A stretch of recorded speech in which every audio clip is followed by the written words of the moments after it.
I'm Jesse Jackson Jr. Welcome forward to the Jesse Jackson Jr. Show. It is Tenacious Tuesday, July 1st, 2025. Our very special guest, a show that I am particularly excited about on this first day of July, but also the final day of our celebration of African American Music History Month, is none other than Kerry Gordy, affectionately known as KG.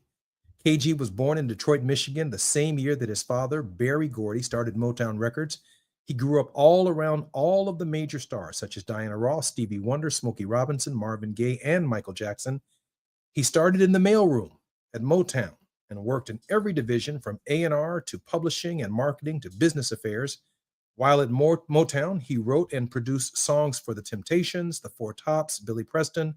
The first hit he had as an executive with Motown was with his brother Rockwell's "Somebody's Watching Me and Ain't Get No Privacy." Anyway, maybe I'll be discovered today. KG was also the leader of the 1980s teen idol band Apollo. KG mentored talented underprivileged kid at the Duke Ellington School of the Performing Arts in Washington, D.C. He prides himself as being one degree of separation from anyone important in the music industry and has recently been featured in Forbes magazine, where he shares his unique and insightful perspective on brand marketing. KG, welcome forward to the Jesse Jackson Jr. Show.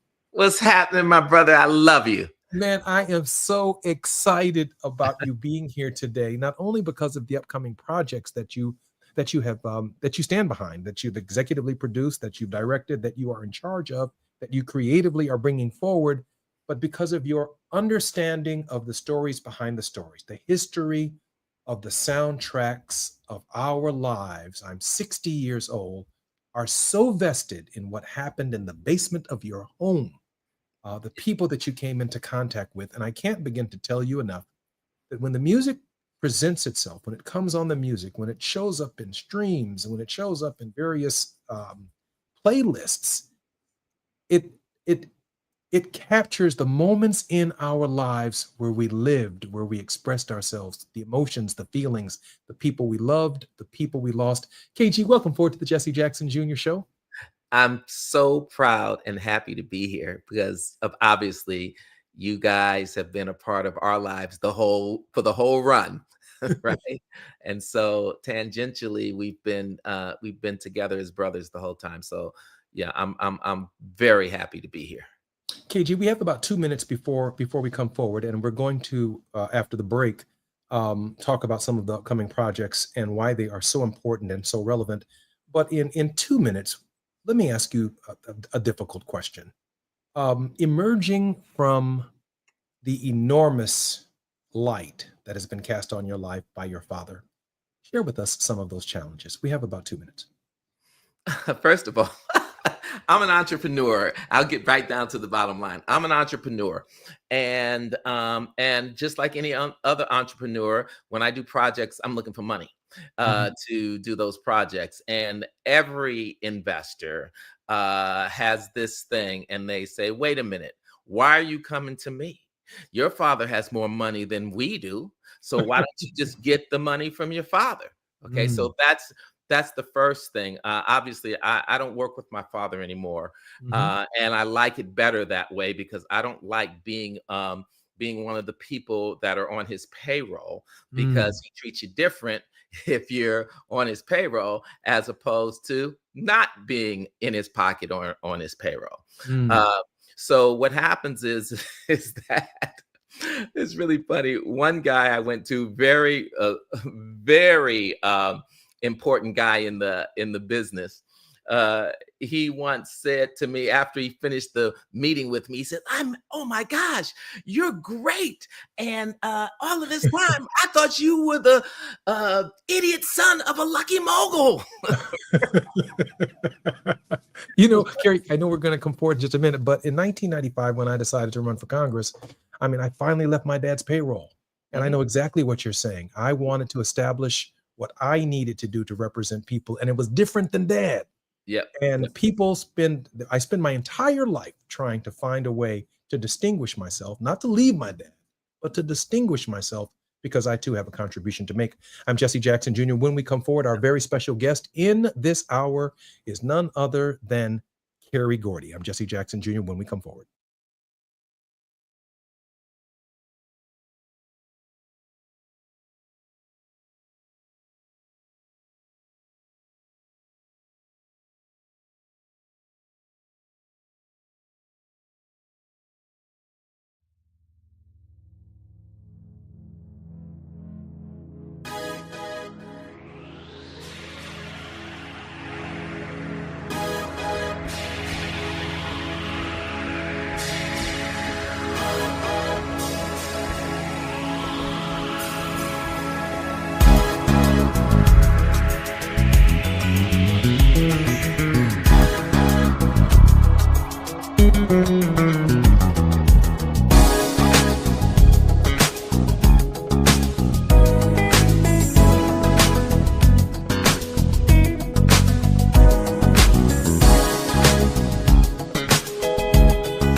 I'm Jesse Jackson Jr. Welcome to the Jesse Jackson Jr. Show. My very special guest in this hour is the incomparable Carrie Gordy.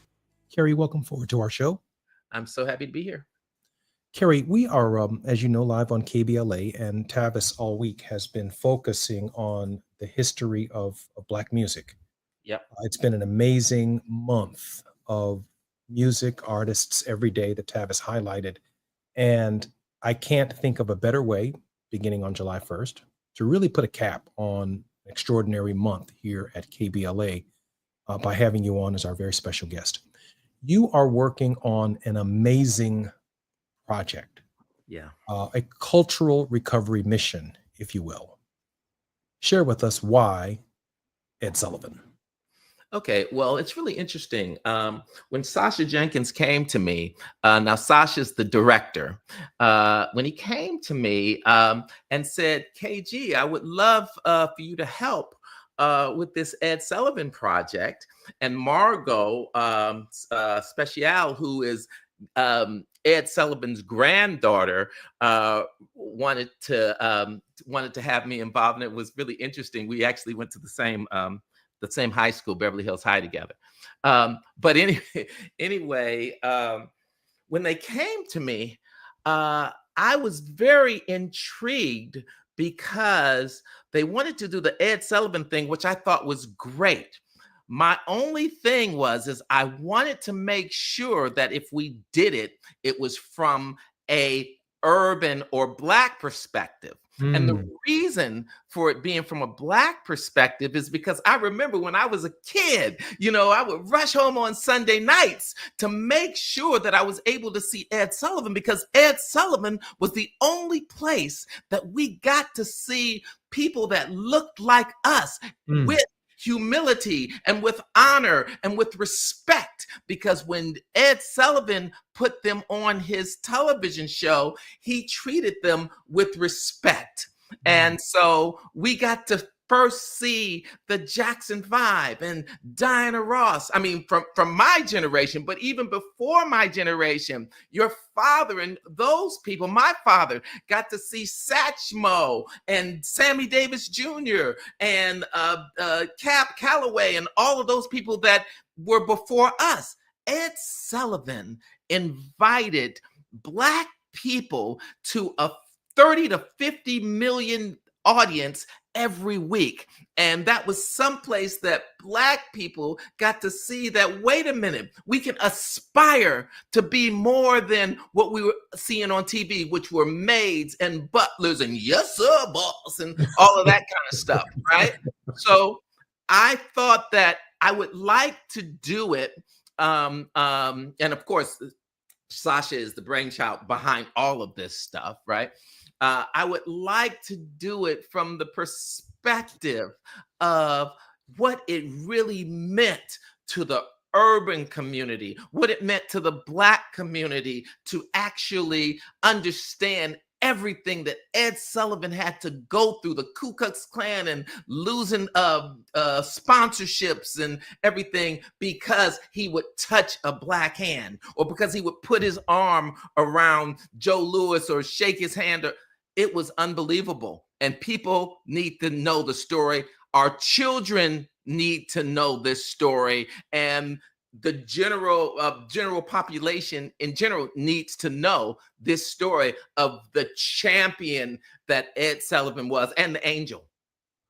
That's in this moment, I'm thinking about just how important Sullivan's legacy truly is, because I remember seeing a video one time of Frankie Lyman performing before an all-white audience of young women, and they didn't quite know how to clap. They didn't quite know how to react.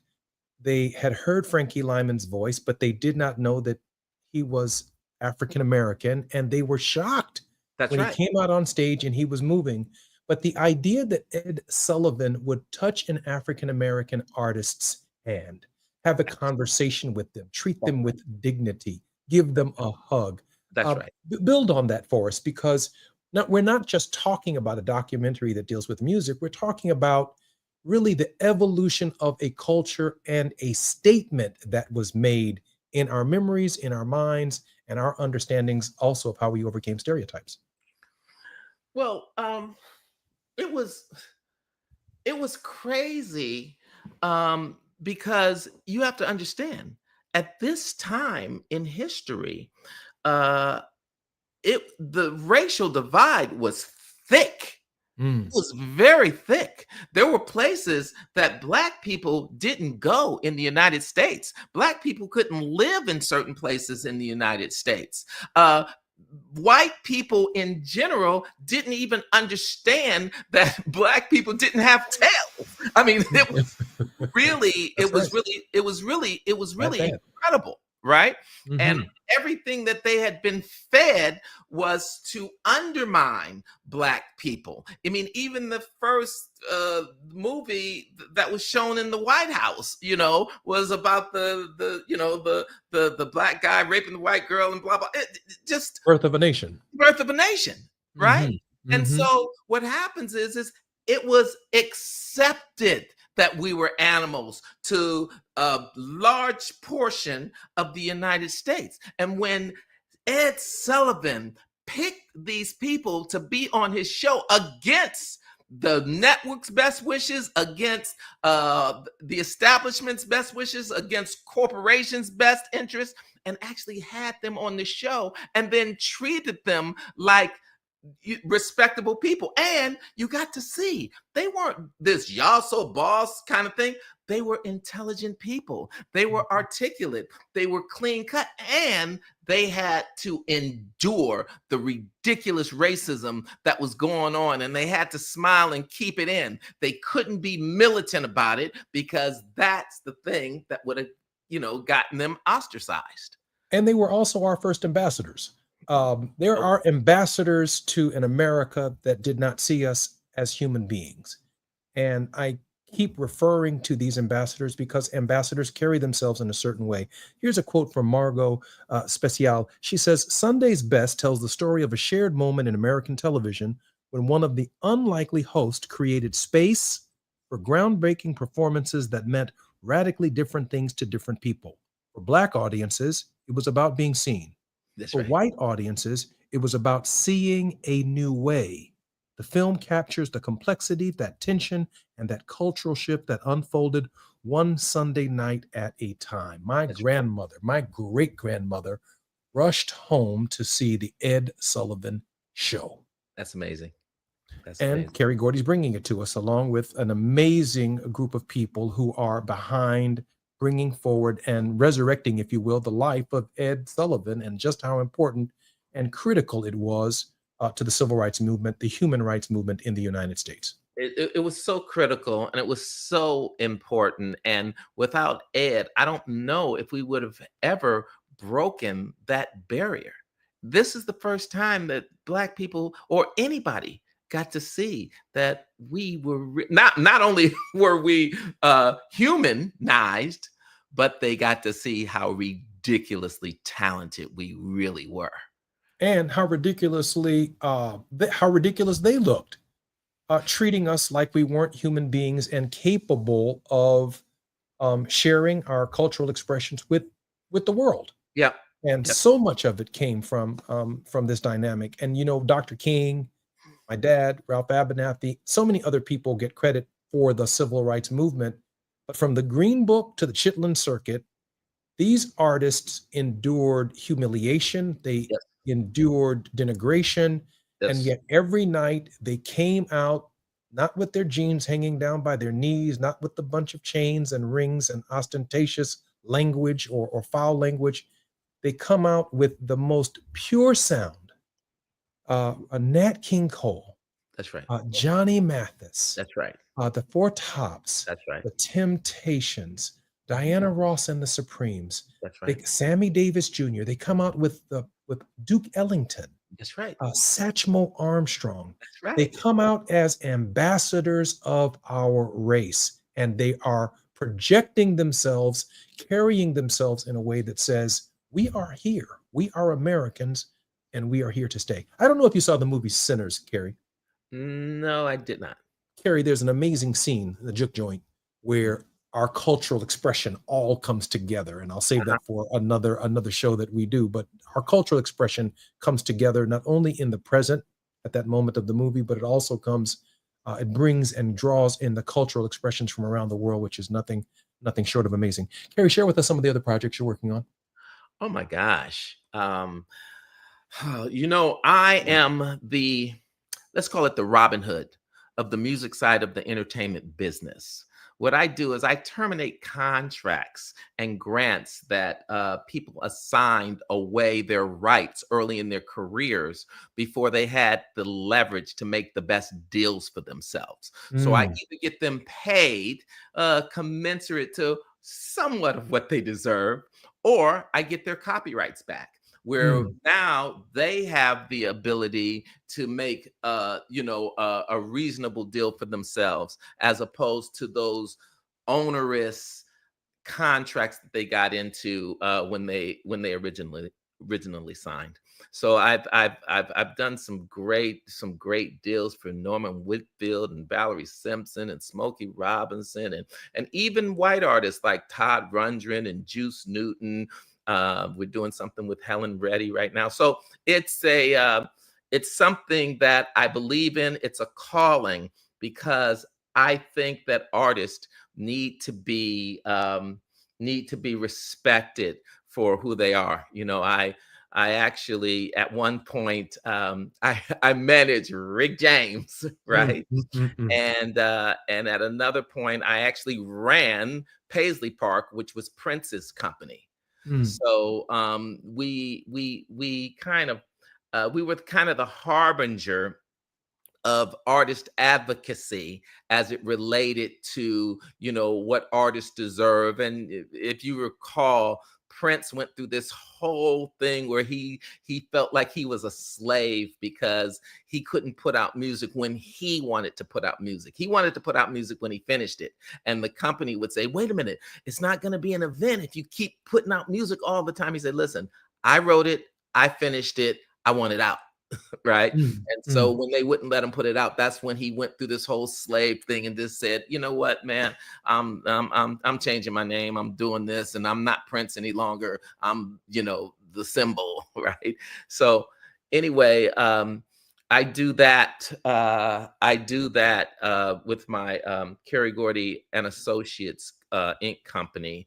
Carrie, And that's amazing. That's amazing work. But I do have to ask this question. Why do we keep hearing this story? I mean, the artists who come out with the bang and they don't own their masters, they don't own their copyrights, and they spend a significant part of their careers when they seemingly are flickering trying to get their stuff back. I mean, at some point in time, it just seems to me that my career or anyone's career has to start with Kerry Gordy, so it's right at the outset. Why do we keep revisiting this history? Well, because it's the way that the music industry was set up in the beginning. Mm. And things keep changing as time goes on. For instance, to this day, can you believe, listen to this. To this day, this is today, okay? To Okay. this day, when you hear Michael Jackson singing I Want You Back on the radio, Mm. right? Um the writers of that song get paid, but the artist does not. Today, I mean, Wait, we're wait a minute, talking, wait a minute. I want you back. Ooh, yeah, ooh, baby, I want that's you right. back. Or ABC, or I'll be Yeah. there. And you're telling me the Jacksons don't get paid for that? Not one penny. Oh wow. Okay, I'm talking about today. Wow. So my point is that the way that the record business was set up in the beginning was unfair, and then a lot of laws trickled down from that. It's like when it's very interesting how copyright law goes, but the point is that when I saw the injustice in it all, I really I had a calling to see who I could help and what I could do to kind of change that to a certain point. And that's what we're doing. And by the way, it's not easy. It's not easy going to Warner Brothers or Sony or Universal and saying, hey, listen, you've had these copyrights for long enough, we want them back. Right.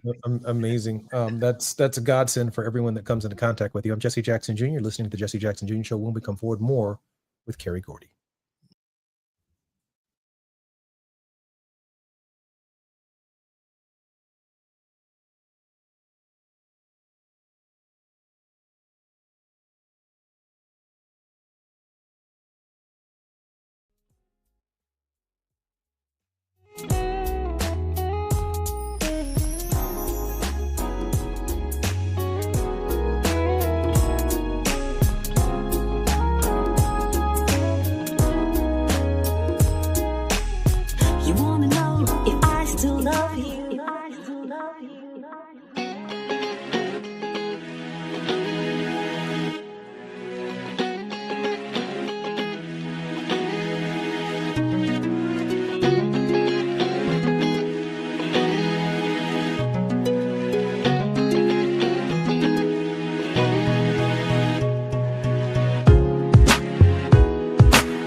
say yes, yes, I love you. I say yes.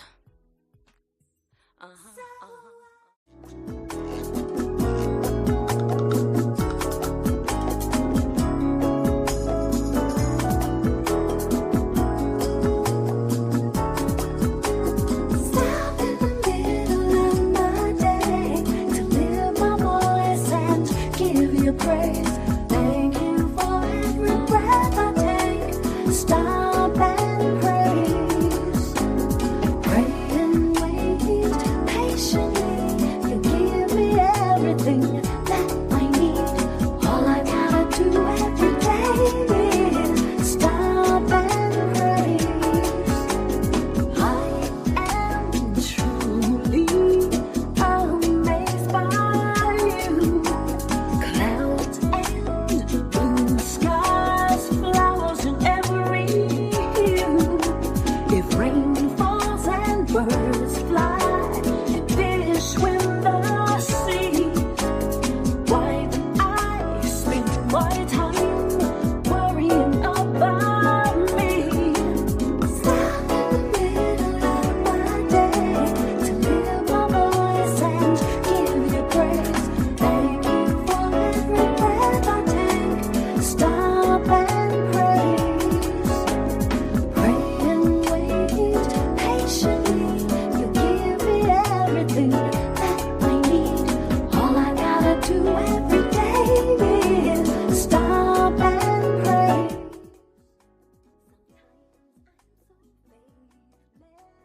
Walking by my side, busy trying to make sure everything goes right. So wrapped up in how I feel, I haven't sought your will, but it's time for me to stop and tell you how I feel. Stop in the middle of my day to lift my voice and give you praise.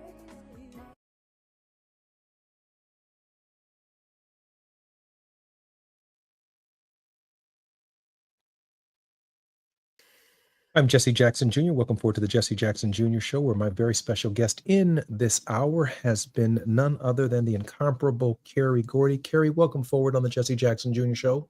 I love being here. Carrie, July 21st, Netflix, Sunday's Best, a documentary on Ed Sullivan and the divides that he sought to close in his life through his incomparable work. Share with us more.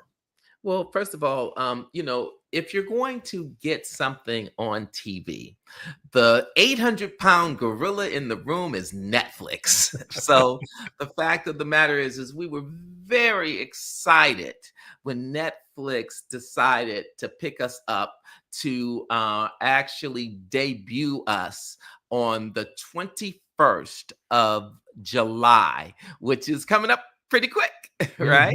And it's very important that our Black people know of this documentary and know to support it and to check it out, because it's really something that every Black person needs to know. This is a story that has been never told that I know of in the whole history of the world, and it's so important. It's so important. So important. Ed Sullivan reigned as TV's kingmaker. Through his most significant legacy is largely unknown, a radical dedication to diversity and representation that would break open the conversation about race in America, featuring some of the best musical performances in history. This is the definitive story of busting TV's color barrier. The Ed Sullivan Show was the most watched program in America, where Ed Sullivan turned out coming acts like Elvis, the Beatles into cultural phenoms overnight. But above heralding new stars, his show sent an important, unspoken, radical message of integration in the midst of Jim Crow era segregation that went far beyond entertainment, challenging the nation to do the same. Sunday Best traces the rise of the greatest names in music through the barrier-breaking host that introduced them to the world, featuring some of the rarest, first-ever TV performances from artists like Stevie Wonder, The Supremes, James Brown, the Jackson 5, Nat King Cole, and more. Breaming with edge, energy, and exuberant soundtrack, Sunday Best sheds new light on one of the most transformative periods in television history and the show that changed the sound of America forever. July 21st, premiering on Netflix. That's right. Tune And into I want, Netflix on July 21st. excuse me. I said tune into Netflix on July 21st. You got that right. July 21st is a big day for us. We want to have a big day that day. But the one thing that I want to be very clear on is that it's called Sunday Best. And the reason that is because Sullivan's name is not in the in the title of it, and I don't want people to miss it because they didn't see Sullivan's name in there. So it's kind of important. And for the new generation, it's like they need to know the history of how this all came about, because it would not be the same today had there not been an Ed Sullivan. And there was another thing. Ed felt like without the Black entertainers, his show would not have been a hit. He would have had a very hard time going about getting talent and doing everything. They were very helpful. Blacks were very helpful to the show. I think also, and I have to confirm this, but I'm pretty sure this to be the case. Ed Sullivan is also a turning point, and I mean a favorable turning point in Black-Jewish relations. I mean, Ed Sullivan was treating African-American artists with dignity, and that really, really mattered. And he happened to be Jewish, but a wonderful person.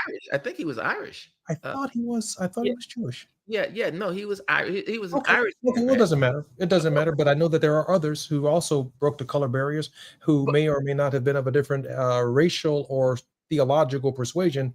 But when I think about, for example, Frank Sinatra insisting that the casinos let artists come in the front door, That's right. and others who were trying to insist that African Americans come in the back door, there are these turning points, these moments where people stood up for us. Well, Ed lived in Harlem.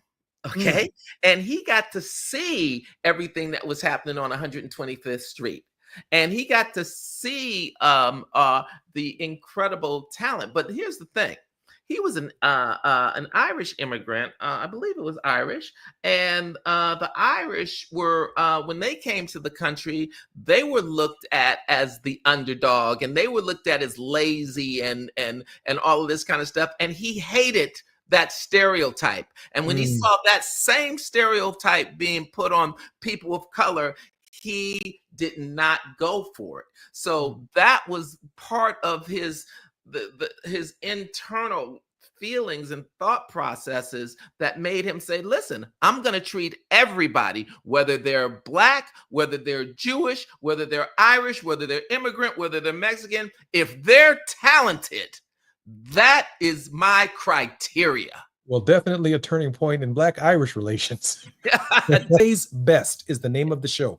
Ed Sullivan's name will not be mentioned in the title, but the extraordinary life, the work, the commitment, the dedication of Ed Sullivan is documented in this great show, premiering on Netflix on July 21st. That's Sunday Best on July 21st.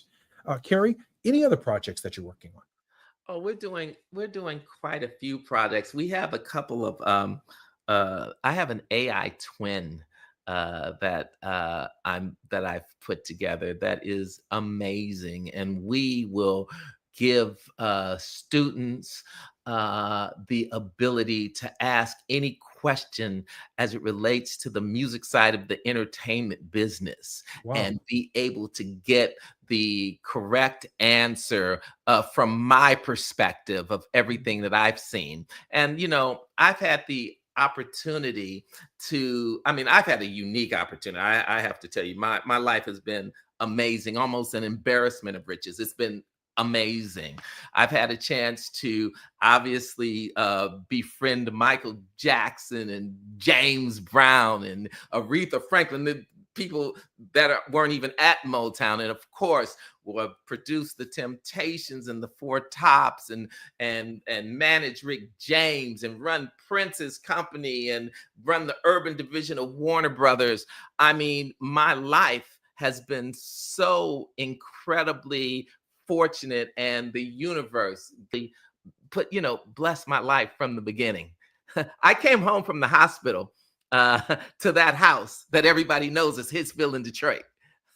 My mother found it as a photography studio, and she said this would be a great place. So we had our apartment was at the top of the top floor. The middle floor was the offices, and the basement were the studios.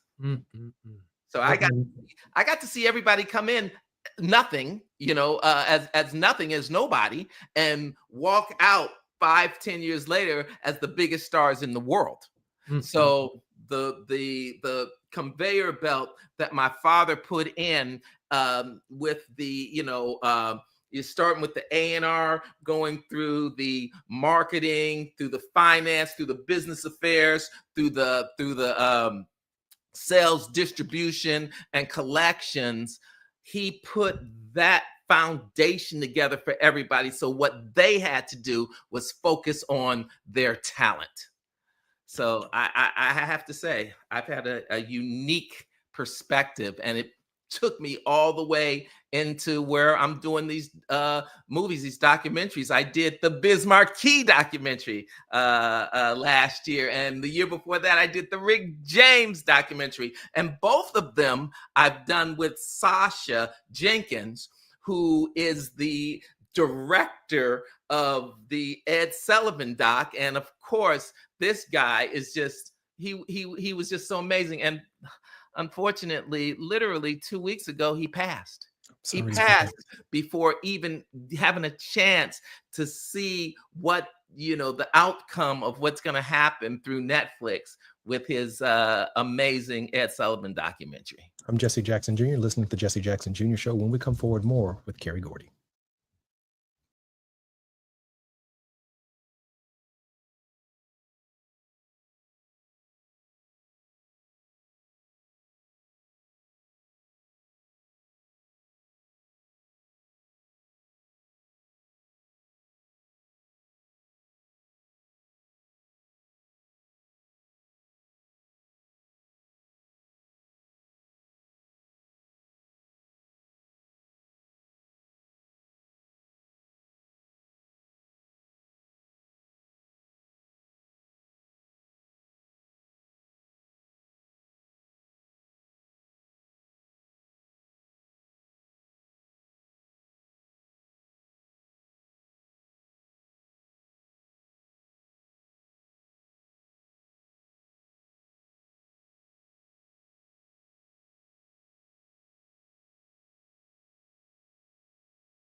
I'm Jesse Jackson Jr. Welcome forward to the Jesse Jackson Jr. Show. Our very special guest in this hour has been none other than Carrie Gordy, whose documentary Sunday Best premieres on Netflix on July 21st. We're going to tune in heavily. We'll be promoting that from now until July 21st. Sunday Best.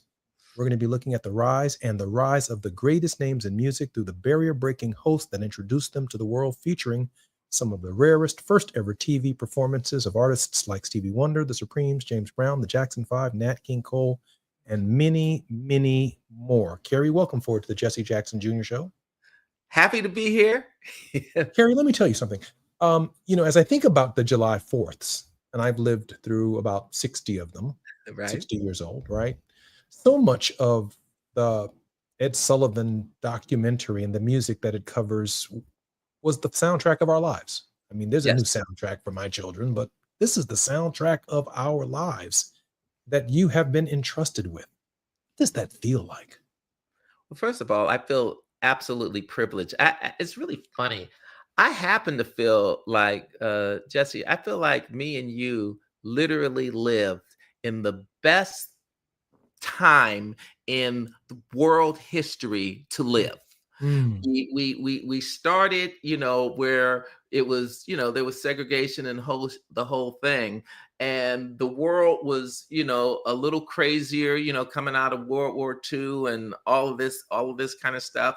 But we actually lived in what I think was a very peaceful time, and Black people started to get respect during the time that we were living, and we got to see, the Oprahs and the Bill Cosbys and people who actually uplifted the Black consciousness of America and the world. And then we got to see the Temptations and the Jackson 5 and Earth, Wind and Fire, and just be able to be the biggest stars in the world, right? And so I love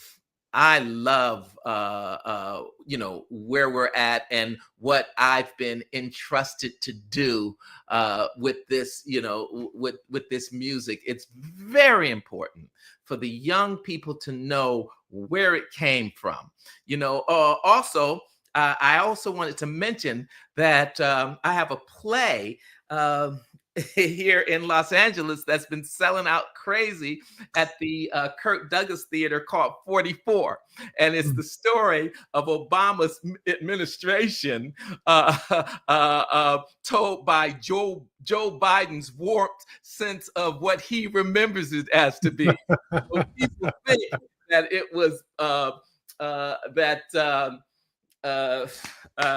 that it was his wife that was in love with him, but it was actually Joe that was in love with Barack.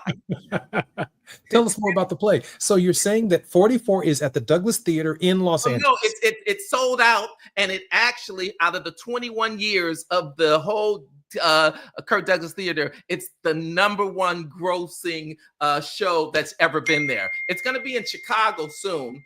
And I'll give you, when next time I come on, I'll give you more. But what I wanted to do was I wanted to make sure that we went off talking about what's going on the 21st of Netflix. Yeah, on Netflix. Sunday Best.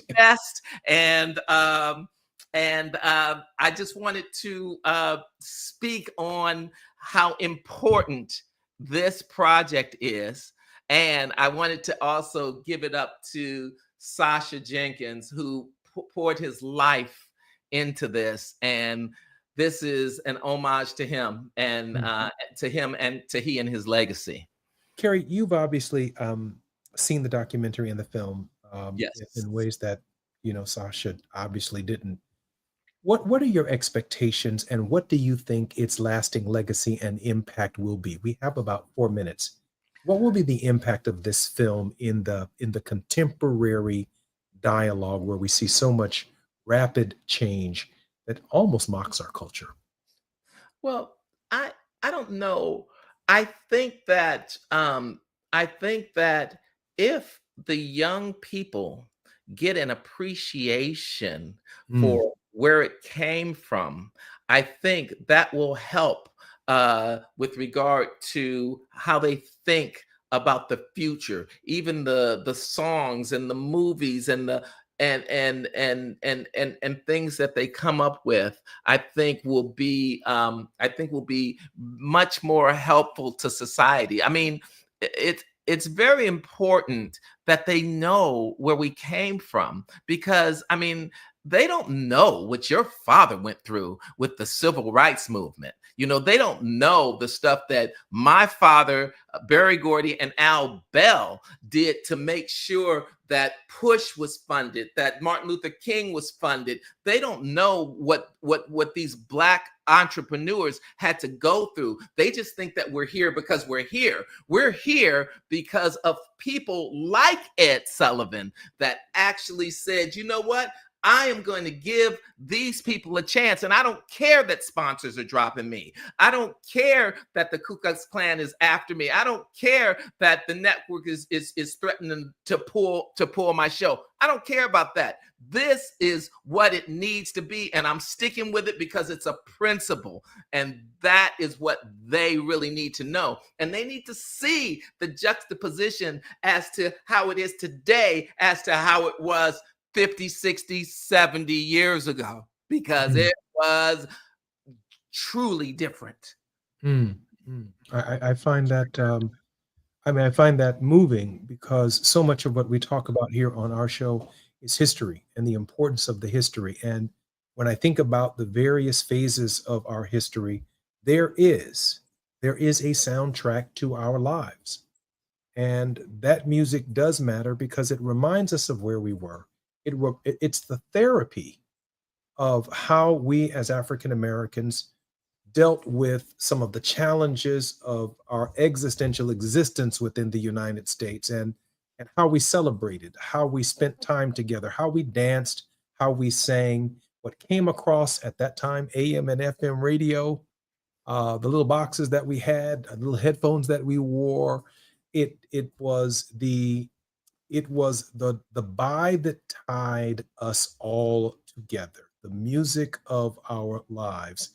And then there are these heroes who broke through to deliver to us the messages and the Absolutely. sound. And I am confident that Sunday Best is heading for major international acclaim. But Netflix on July 21st is where we have to do our part.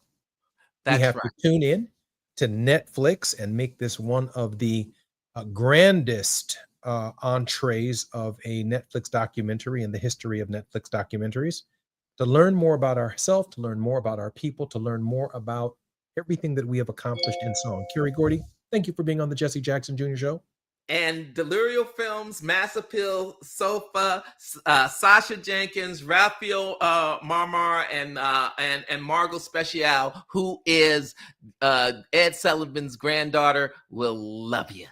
The We can't 15th, wait. I mean the 21st of Of July. July. Kerry, thank you very much for being on the Jesse Jackson Jr. Show. I love being here, and I can't wait to come back on the 18th. Our show is yours. Look forward to it.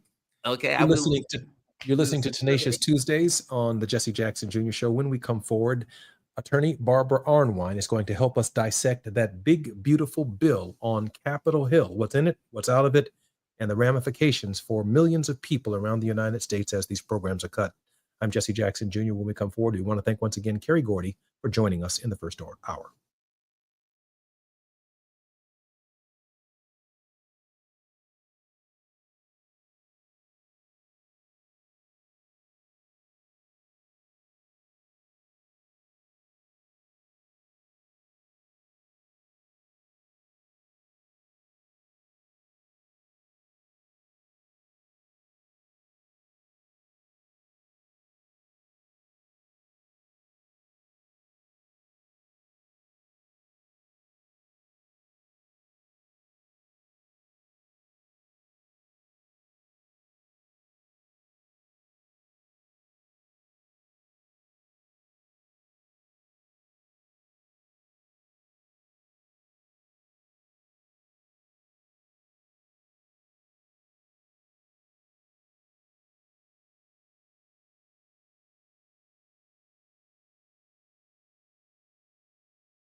I'm Jesse Jackson Jr. Welcome forward to the Jesse Jackson Jr. Show. And it is Tenacious Tuesdays on the grind with attorney Barbara Arnwine. Barbara Arnwine is the president and founder of the Transformative Justice Coalition, internationally renowned for contributions on critical justice issues, including the passage of the landmark Civil Rights Act of 1991, the 2006 reauthorization and provisions of the Voting Rights Act. Currently, she also serves as co-chair and facilitator of the National Commission for Voter Justice, the Millennial Vote Matters convenings, and the Voting Rights Alliance. She was the head of the Lawyers Committee for the Civil Rights Under Law from February 1989 to 2015 and holds the honorific title of President Emeritus. Barbara Arnwine, welcome forward to Tenacious Tuesdays.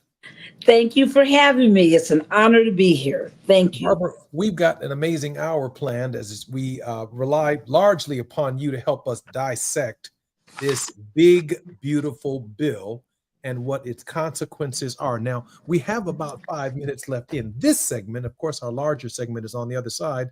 But Barbara, what is it that's in this bill and why should we be of grave concern? We should really be worried for a number of different kinds of people.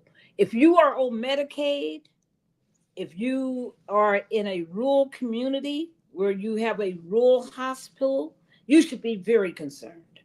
This bill is going to destroy the ability of people to receive medical benefits. And when I say people, I'm talking about as much as possibly 14 million people. Wow. So if you are on Medicaid, you have to be very concerned. This bill is riddled throughout it with work requirements for any kind of public assistance, which is, we know they tried this before, remember, and it failed. There's reasons why people don't work. There's a reason why you can't have 100% employment in this society that has nothing to do with people trying to, quote, cheat the system or anything else.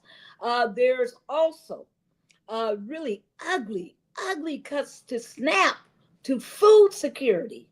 So if you're worried about families having the money to buy groceries, to provide for their families, this bill is absolutely atrocious. It is an evil bill that is making these cuts, but at the same time giving trillions of dollars in permanent tax cuts to the rich. Folks, there's something really wrong in the United States. It stinks. I call this the big, ugly, ridiculously anti-people bill. It is absolutely against the interests of the American people. We have about 4 minutes. I want to touch upon this for Medicaid recipients. It is nearly impossible to get a cardiac surgery in the United States if you're indigent and it's not subsidized by Medicaid. That's right. It's impossible if you have gangrene in your toes or some other ailment that requires an amputation to get that amputation without Medicaid, because you'll find yourself in a surgical suite with one physician, maybe two surgeons, even more assistants. That is a very, very expensive procedure. It is impossible to be indigent and to have an organ transplant without Medicaid reimbursement to the hospital or to the facility that provides the transplant. Critical care units for gunshot wounds for the indigent require reimbursements from Medicaid in order for the hospital staff to provide those critical, necessary, including but not limited to ambulatory services. And so when Barbara Arnwine says that this so-called big, beautiful bill devastates poor people at the level of their own personal care in the event of an emergency or the natural course of a disease that any person might have or some ailment, that it is so extraordinary, we can't even possibly comprehend what these cuts in Medicaid truly mean for 14 million people across our country. Barbara? Well, it's really bad. The other thing that you got to remember is the high percentage of Americans who use Medicaid for pregnancy, to deliver a baby. I mean, it is huge. It's not about 10%, 20%, 30%. It's more than 40% of all birth deliveries are done through Medicaid help. So what you're going to do about people trying to just have children and giving birth? And let's be very clear about this. Black maternal health, Black maternal mortality is already at epidemic proportions. Who do you think this is going to hurt? It's going to do major damage to Black women. Hear me, folks. They talking about they want people to have babies. This is all about that white replacement theory. They don't want Black women to have babies. They don't want Latino women to have babies, Native American women to have babies. They're talking about white women. And when they are making these Medicaid cuts, that's going to hurt the actual survival, the actual not just health, but the actual ability to be alive for Black women who are trying to have a child. This is absolutely serious. We need to be paying attention to it. And I think, people really got to understand that already in rural America, people are dying because they can't get to hospitals. This is going to eliminate more rural hospitals, make it very difficult for people to get service. But one thing I've been saying, Reverend Jesse Jackson Jr., I've been saying it from day one, they want people to die. And that's what we keep forgetting. This is not accidental. This is not something that's an unforeseen consequence. They want people to die in our society. They want to reduce this population. I'm Jesse Jackson Jr., listening to Barbara Arnwine. She's been sharing us with where the money was. And when we come forward, we're going to talk about where the money is going. The tax. Yes. Jackson Jr., when we come forward, you're listening to the Jesse Jackson Jr. Show, Tenacious Tuesdays with Barbara Arnwine, when we come forward.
I'm Jesse Jackson Jr. Welcome forward to Tenacious Tuesdays with Barbara Arnwine. We are on the grind with Barbara Arnwine.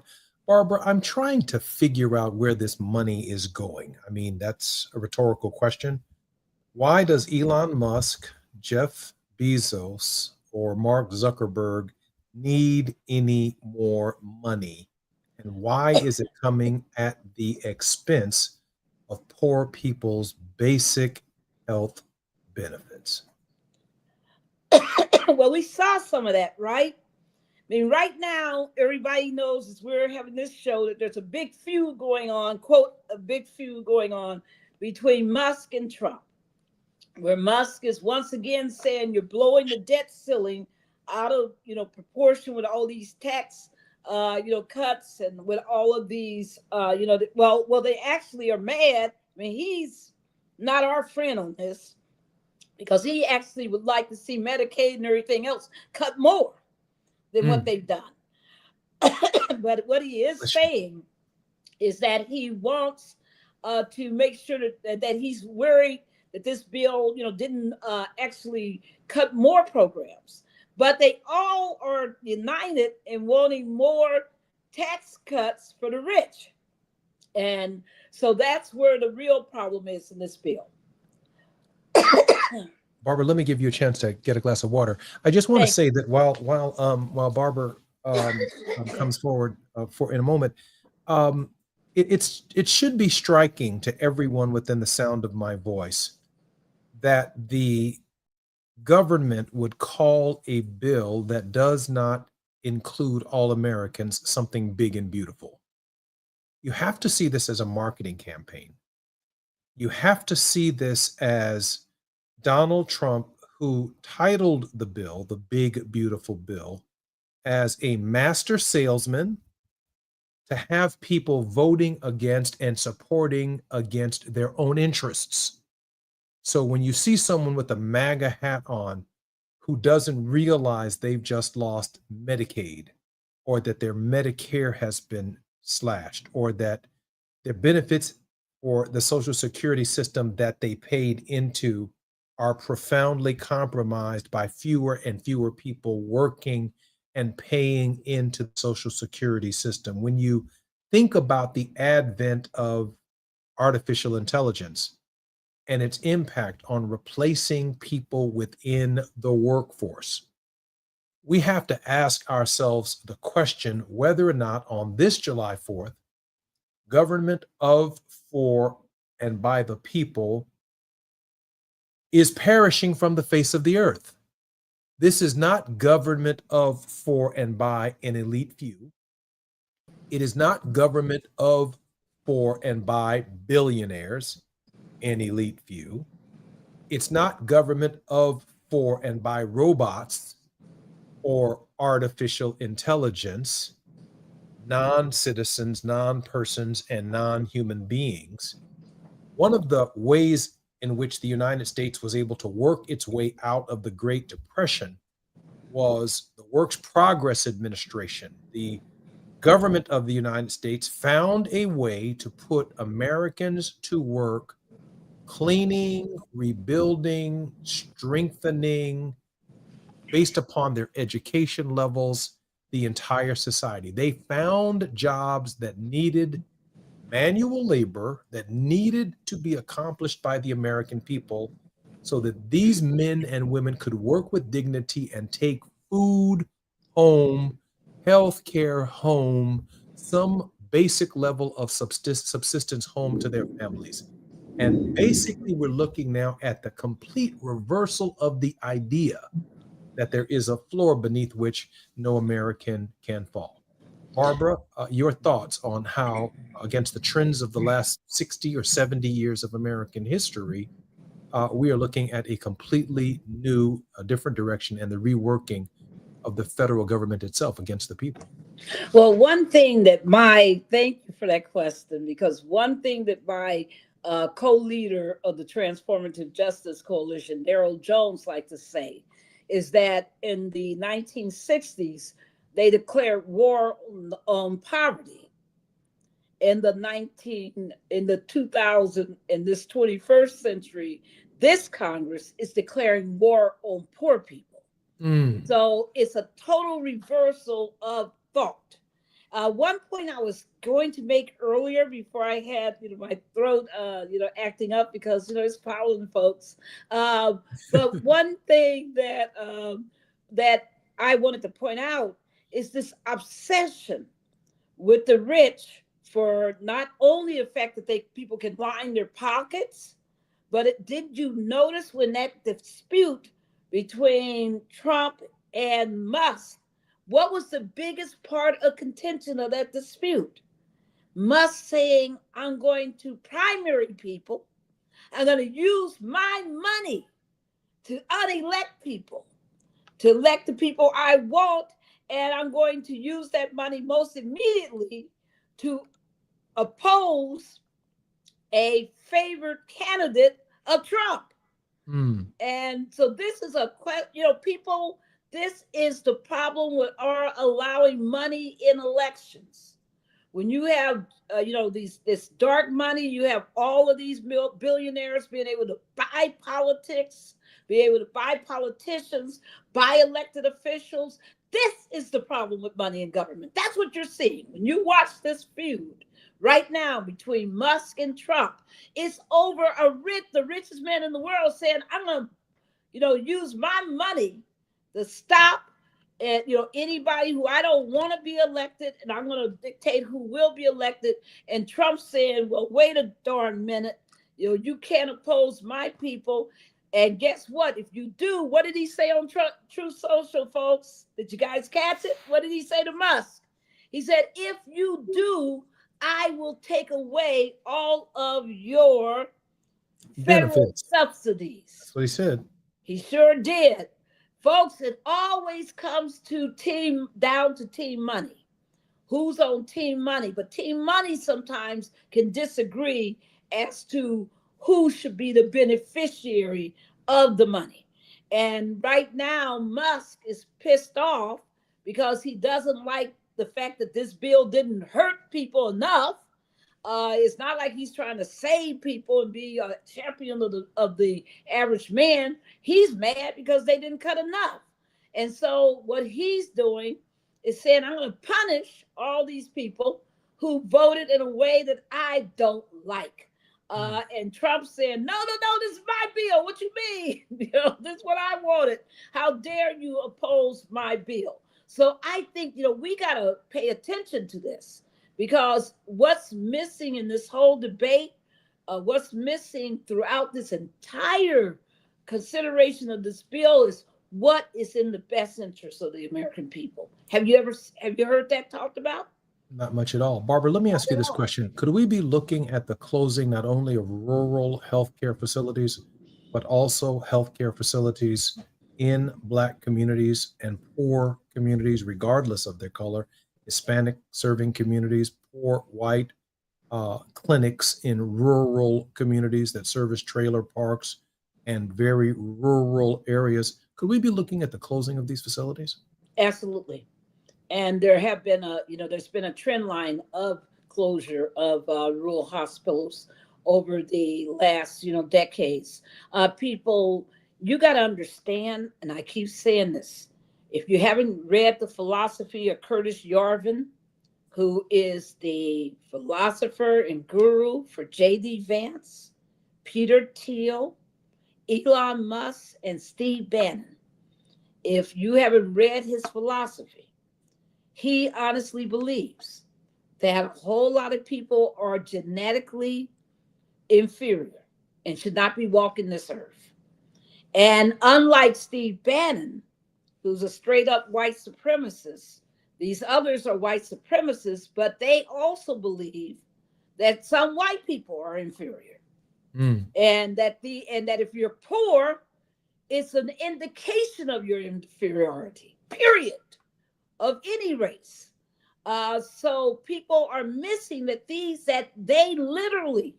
this bill is actually a reflection of that belief that certain people just don't deserve to be on this earth, that if you got to, pay to make sure that they can eat, if you got to pay to make sure that they can, have health care, if you got to pay to sustain them after their workable years when they're no longer, quote, beneficial to society because they're too old. When you understand this theory of these people, the way they think, these tech bros out of Silicon Valley, when you understand it, then you realize what kind of danger we're in. Right now, people think, they just hate the immigrants.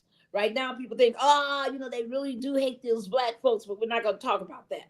Right now, they think you can sweep all that under the rug. But what people don't understand is that every race is at jeopardy here. And until we get smart enough to breach that reality, to really understand it and to stop falling for the old okey doke, the historic okey doke of the identity of believing that white identity insulates you from danger and privileges you in any manner, then until we get there, then we can't unite the way we need to stop things like this big, ugly, destructive bill. It is critical. I mean, I just got to say that because people keep telling me, oh, Barbara, people are going to die. Don't they realize people are going to die? I said, yes, they totally know it. And they're committed to it. And that's what people don't want to understand. That's thunder out there. Is that thunder? Oh, wow. Thunder out there. Thunder had to emphasize that point. That's right. The bill doesn't do very much for the environment right through here either. So no, so the thunder. Let me ask you this question, Barbara. The legislation is also troubling in another area. When you think about women's health, when you think about maternal health, when you think about the context within which they are ramming this down the throat of the American people, there was some hope, however, and I think we saw that hope in the Mamdani victory in New York. Do you sense that there's a now energized coalition at the bottom that is now forming as a result of this legislation that could carry over to some gains in 2026? Yes. I think people are, we're seeing that whole crew of people, and you and I talk to them every day, folks. Everybody on this show, everybody listening to this show has encountered these people who say, I didn't think it was going to hurt me. Right? I thought, and what I always say about in response to that is that you thought it was going to hurt somebody, but not you. Isn't that something? Something? I mean, that's the reality. Come on. Wow. They thought it was going to hurt somebody, but not them. But now that they realize that they're in the bull's eye, when they realize that they're part of the target, all of a sudden, they are now saying, "Oh, I wish I could change my vote." A whole lot of people, 19 million of you, who sat out and didn't vote, because you were registered Dem, but you didn't vote Dem, you didn't vote at all. You're also, have to take responsibility for what is happening, because you thought this man wouldn't be so bad, right? You didn't like her. You thought there was issues with her. But you didn't think this man would be so bad. Well, now he's worse than your greatest nightmare. You know what we didn't mention at the top of the show is that this is an important anniversary, everybody. Did you realize what anniversary today is? Is it yours? People. Today is the anniversary of the Supreme Court's immunity decision that gave Trump immunity for any, quote, official acts that happened while in office. So, folks, today is the day that the Supreme Court laid the pathway to autocracy. Today is the day that the Supreme Court laid the pathway to all of this illegal, unconstitutional, bizarre, absolutely unjust behavior you were seeing from this administration. That's what today is. Just 3 days. What the anniversary is. Just 3 days before the 4th of July, Do you see it? We are looking now at a day of infamy. Barbara, thank you for reminding us. I'm Jesse Jackson Jr. When we come forward, more On the Grind with Barbara Arnwine.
Stop in the middle of my day to lift my voice and give you praise. Thank you for every breath I take. Stop and praise. Pray and wait patiently. You give me everything that I need. All I gotta do every day is stop and praise. I am truly amazed by you. Clouds and blue skies, flowers in every hue.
I'm Jesse Jackson Jr., listening to Tenacious Tuesdays on the Jesse Jackson Jr. Show, On the Grind with Barbara Arnwine, who is the president and founder of the Transformative Justice Coalition and internationally renowned for contributions on critical justice issues, including the passage of the landmark Civil Rights Act of 1991 and the 2006 reauthorization of provisions of the Voting Rights Act.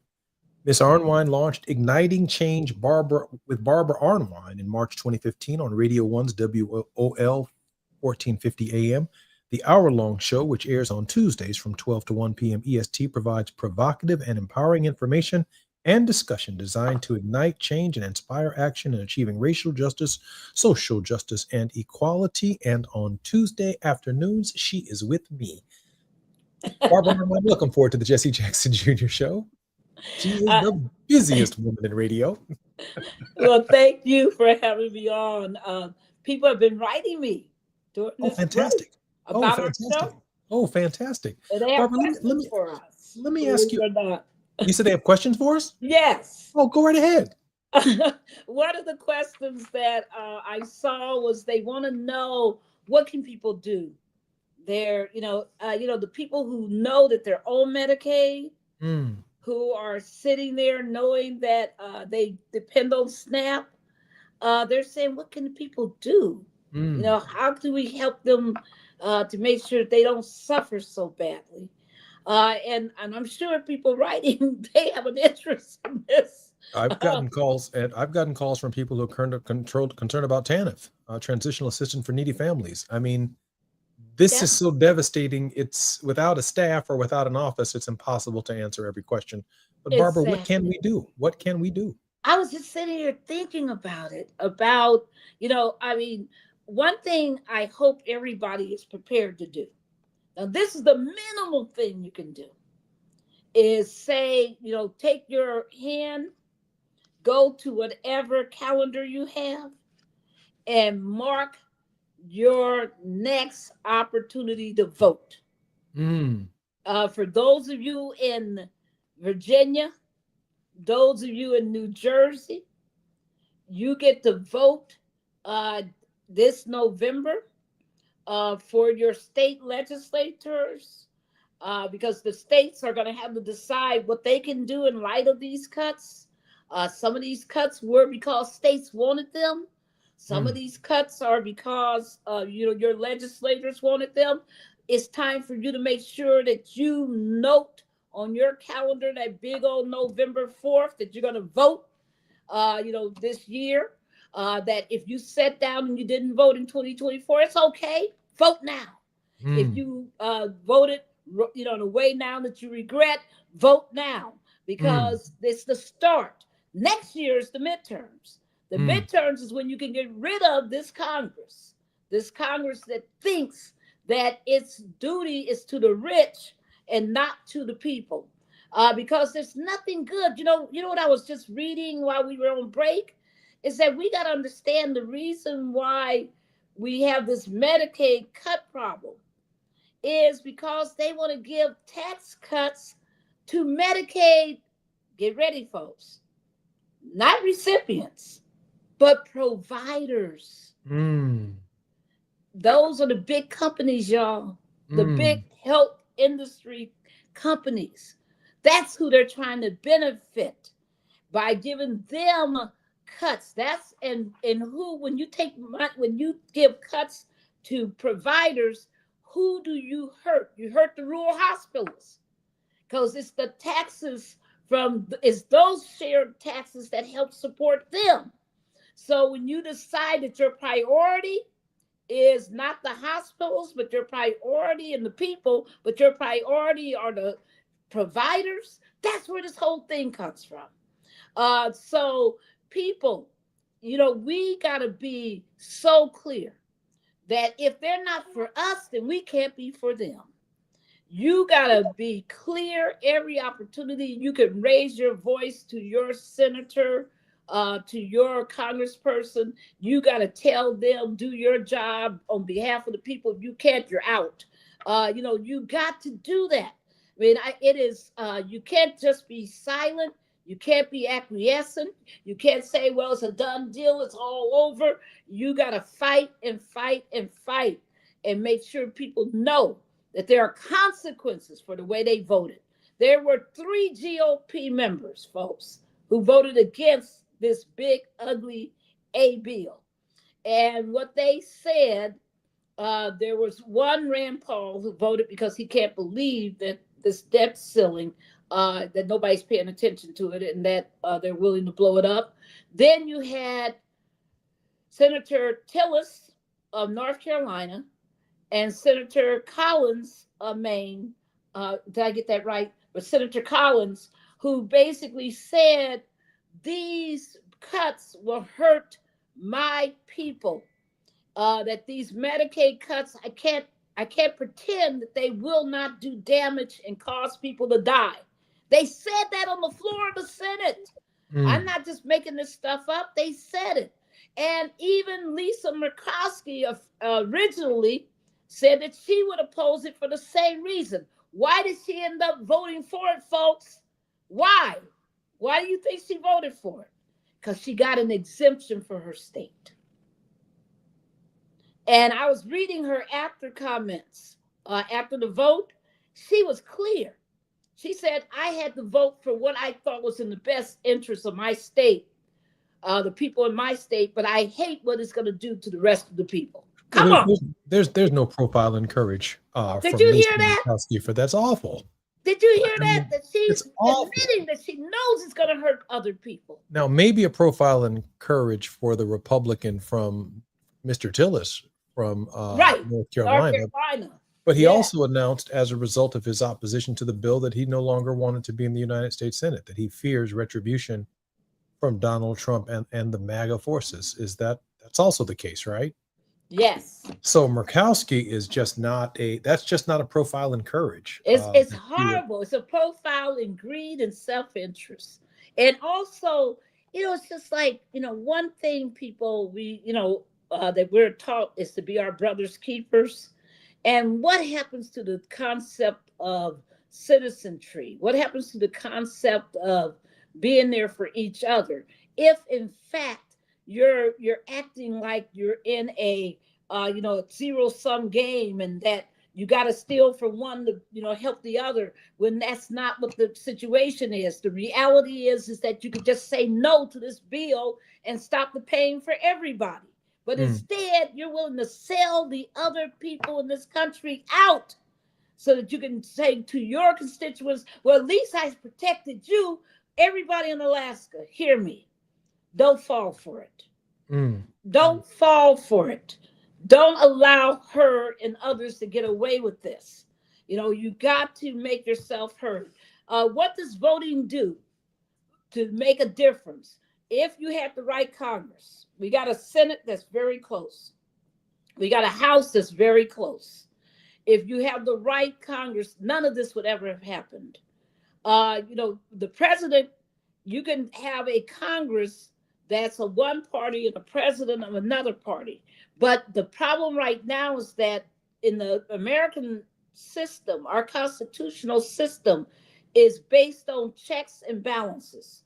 Well, we have lost the balance of the Congress, because the Congress used to better than anybody. It used to hold them accountable, kind of like I have to do right now as we go to this break. I'm Jesse Jackson Jr. When we come forward, more on the grind with Barbara Arnwine. Okay.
I'm Jesse Jackson Jr. Welcome forward to the Jesse Jackson Jr. Show.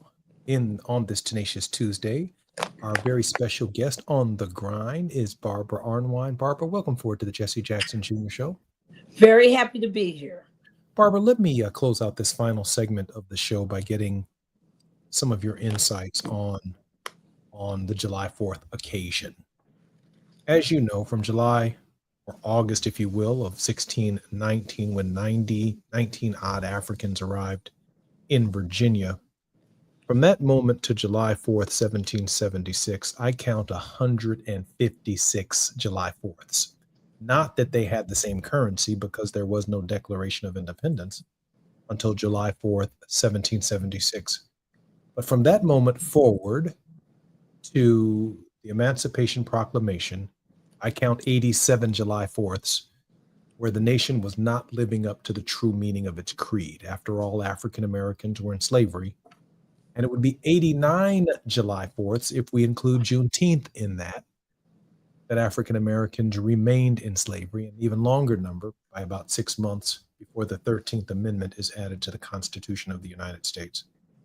When you reflect upon where we are today, where the human liberty system is today, stony the road we trod, bitter the chastening rod, felt in the days when hope unborn had died. I'm wondering what your reflection is on this July 4th when you think about the system of slavery, you think about the Civil War, you think about first Reconstruction, you think about the Redeemers at the end of first Reconstruction, you think about the Jim Crow era, and if we can ascribe a certain date to the beginning of second Reconstruction, Brown versus the Board of Education forward through the Civil Rights era, certainly your reflection has to see essentially what Frederick Douglass saw in 1852, something terribly hypocritical about what we're witnessing in Washington today. Barbara Arnwine. Well, it's worse, right? I mean, one thing I always teach is that racism and fascism are fraternal twins. You can't have racism without a fascistic enforcement mechanism. Somebody's liberties have to be curtailed, which means everybody's liberties are ultimately curtailed. You can't have fascism without having an other that is so dangerous, so ugly, so really denigrated in society, that you feel that the fascism is worthwhile to keep them down, right? We are seeing the U.S. keeps playing around and around on the same game board. We're on the same train track, just playing around and around, because now, today, everybody thinks it's immigrants. Somehow immigrants are, causing all these problems. And people don't understand. Your enemy is sitting over there in the Congress. Your enemy is sitting over there in the White House. They are the people who don't want you to succeed. I mean, the fact that you never even hear people talking about the American dream anymore, I keep saying this on the show, is a reflection that they've given up, that they are willing to just take what they can get for me and mine and leave everybody else hurting. That's what this ugly bill does. I think that what we have to say on the 4th of July is that the tenets of our constitutional system, we the people, I always say it's not we the courts, not we the Congress, not we the president. It says we the people, in order to perform, to perfect, form a more perfect union. A more perfect union, that we the people, that it is in us. And what I want to see is that on July 4th, I want people to say that what we are looking at right now is a perversion of the constitutional principles. That it's a perversion when it serves none of the people. Folks used to say, at least it serves the white people. No, it serves nobody.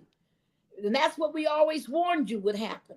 Mm. That was my father always told me that this day would come. He always predicted it.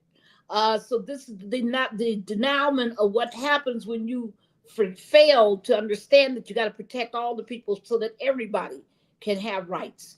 So in this moment, I hope people will rise on the 4th, that they will look at this system, they will look at this government, they will look at this executive, this judiciary, and they will say, we must have better. We deserve better. We're entitled to better. We're owed better. That's what was envisioned. That's why it says, that's why in the Declaration of Independence, it says that if people aren't happy with the government, they can rise up against it. Folks, we have to understand that this is a critical moment. These nutcases are talking about deporting American citizens. The president today said that he has not taken that off the table, that quote might be the next job, to start deporting American citizens. Folks, we are in a dangerous period, and it requires all of us to lift up our voices. I hope I will see you with us in the streets on July 17th as we turn out for the John Lewis Day of Action, which is in part an affirmation, but it's also a protest. And we want people to know that we will never, ever sleep on our rights. We will never, ever give up our constitutional rights, and we're going to fight like hell in these streets to get a better government and to let it be known that we will not live under an autocracy, a fascistic, racist government. Barbara, I don't think it could be said better. And if there's anyone who has their feet, their boots on the ground, they got their fan with them. Where's my fan at? It's Barbara Arnwine on The Grind with Barbara Arnwine. Barbara, thank you very, very much for your contribution today. I'm so honored that you spend these Tuesdays with us with all of your tenacity. I just want to close on this note. My father often says that we have to turn to each other and not on each other. Right. Beyond race, beyond sex, beyond class, we should be one.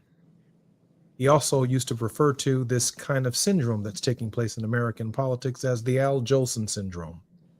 Al Jolson was a vaudevillian, carnival creature who would come on stage with blackface. Right. And people would laugh at Mr. Jolson as they threw things at him and made fun of Mr. Jolson. But when the show was over, Mr. Jolson had to go backstage and wash off his makeup, and there was a sad white man. And that's what's happening in our politics today. They blamed diversity, equity, inclusion. They blamed immigrants. They blamed Black history. They blamed African Americans.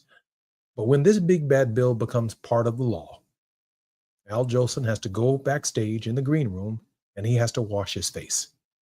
And behind it are a lot of white folks on Medicare, Medicaid, transitional assistance for needy families. They're in the SNAP program, agricultural workers who receive welfare stamps and welfare checks. They are all behind the big Al Jolson illusion. I'm Jesse Jackson Jr. You've been listening to the Jesse Jackson Jr. Show on KBLA Talk 1580. Until tomorrow.